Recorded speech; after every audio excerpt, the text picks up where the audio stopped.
Assalamualaikum warahmatullahi wabarakatuh. Kami dari kelompok 14 dari 10 MIPA 5 yang beranggotakan Aurin Kalista Tayla Prastandri dan Deborah Sibarani. Pada kesempatan kali ini, kelompok saya akan mempresentasikan tentang apa itu biogas. Bagi kalian yang ingin tahu apa itu biogas, silahkan simak video berikut ini.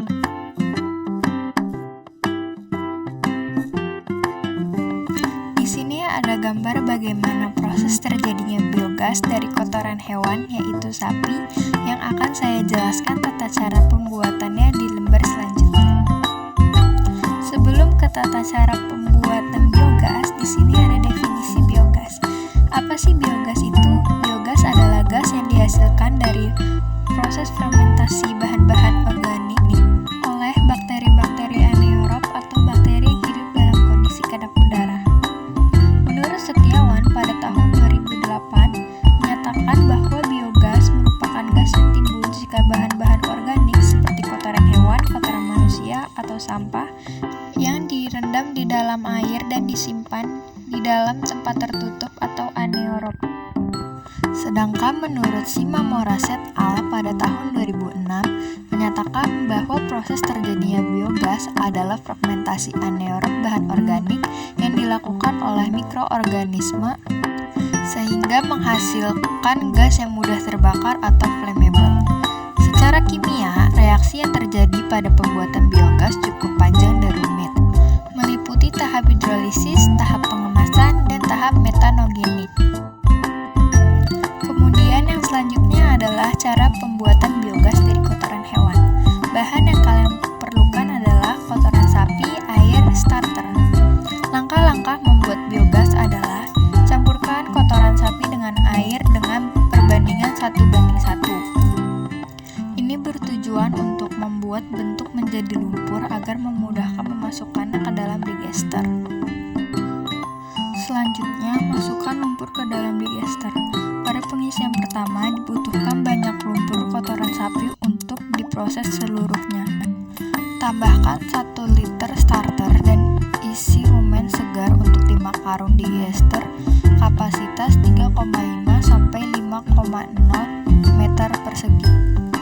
Setelah digester penuh, tutup keran dan biarkan proses fermentasi berjalan. Buang gas yang diproduksi pada hari ke-1 sampai dengan hari ke-8 karena gas ini merupakan gas CO2 atau karbon dioksida.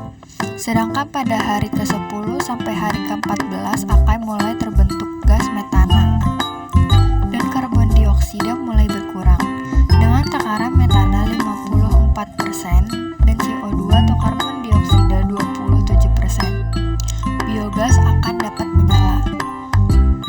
Pada hari ke-14, gas yang dihasilkan dapat untuk menyalakan api di atas kompor gas. Mulai ke hari 14 jugalah biogas dihasilkan. Biogas ini tidak akan lagi berbau seperti kotoran sapi. Biogas siap digunakan. Penambahan biogas berikutnya bisa dilakukan setiap hari dengan 20 liter setiap pagi dan sore. Sisa dari pengolahan biogas yang berupa lumpur akan otomatis terbuang dari lubang pengeluaran. Nah, sisa dari lumpur ini juga bisa dimanfaatkan sebagai pupuk kandang dalam keadaan basah ataupun kering. Kemudian yang selanjutnya akan dijelaskan oleh teman saya, yaitu Deborah Sibarani. Waktu dan tempat dipersilahkan. Manfaat dari biogas. Biogas merupakan energi tanpa menggunakan material yang masih memiliki manfaat termasuk biomasa, sehingga biogas tidak merusak keseimbangan karbon dioksida yang diakibatkan oleh pengundulan hutan atau disebut deforestation dan perusakan tanah. Energi biogas dapat berfungsi sebagai energi pengganti bahan bakar fosil sehingga akan menurunkan gas rumah kaca di atmosfer dan emisi lainnya. Metana merupakan salah satu gas rumah kaca yang keberadaannya 2 atmosfer. Akan meningkatkan temperatur. Dengan menggunakan biogas sebagai bahan bakar, maka akan mengurangi gas metana di udara dan bisa menurunkan temperatur. Limbah berupa sampah kotoran hewan dan manusia merupakan material yang tidak bermanfaat. Bahkan bahkan bisa mengakibatkan racun yang sangat berbahaya. Aplikasi anaerobic digestion akan meminimalkan efek tersebut dan meningkatkan nilai manfaat dari limbah. Selain keuntungan energi yang didapat dari proses anaerobic digestion, dengan menghasilkan gas bio, produk samping seperti sludge. Material ini diperoleh dari sisa proses anaerobic digestion yang berupa padat dan cair. Masing-masing dapat digunakan sebagai pupuk berupa pupuk cair dan pupuk padat. Sejarah dalam biogas. Desa Senden, Kecamatan Selo, Kabupaten Boyolali, Provinsi Jawa Tengah, merupakan salah satu desa yang berada di daerah lereng Gunung Merbabu. Rata-rata penduduk di sini memiliki mata pencaharian sebagai petani atau berkebun. Lingkungan di desa ini masih sangat terjaga. Observasi dilaksanakan di salah satu rumah warga desa Senden bernama Bapak Badio. Bapak Badio memulai mengelola kotoran sapi sebagai bahan bakar sejak tahun 1992. Awalnya Bapak Badio dan warga lain di desa Senden diberikan penyuluhan oleh Lembaga Pengembangan Teknologi Desa atau disebut LPTP mengenai pengelolaan kotoran sapi menjadi bahan bakar. Dari penyuluhan yang diberikan Bapak Badio memulai mengolah kotoran dari sapinya hingga saat ini. Mulanya sapi hanya ada 2 ekor. Untuk sekarang Bapak Badio menggunakan 3 ekor sapi dan sudah mengelolanya secara mandiri. Hasilnya dipakai untuk keperluan bahan bakar baik untuk listrik maupun bahan bakar gas atau biogas yang ada di rumahnya.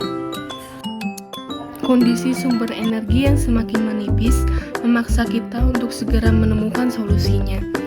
Salah satunya adalah dengan adanya energi alternatif atau energi terbarukan. Biogas atau gas bio merupakan gas yang ditimbulkan jika bahan-bahan organik seperti kotoran hewan, kotoran manusia atau sampah direndam di dalam air dan disimpan di dalam tempat tertutup atau anaerob. Biogas dari kotoran sapi dibuat melalui beberapa proses seperti proses pengumpulan kotoran sapi, proses penampungan kotoran sapi, dan hasil biogas.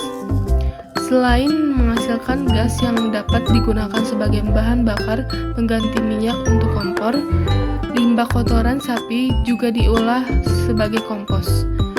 Adanya biogas dari kotoran sapi ini sangat bermanfaat selain membantu warga dalam memenuhi kebutuhan rumah tangganya, juga dapat membantu menghemat energi untuk menyelamatkan bumi. Sekian dari presentasi kami, terima kasih.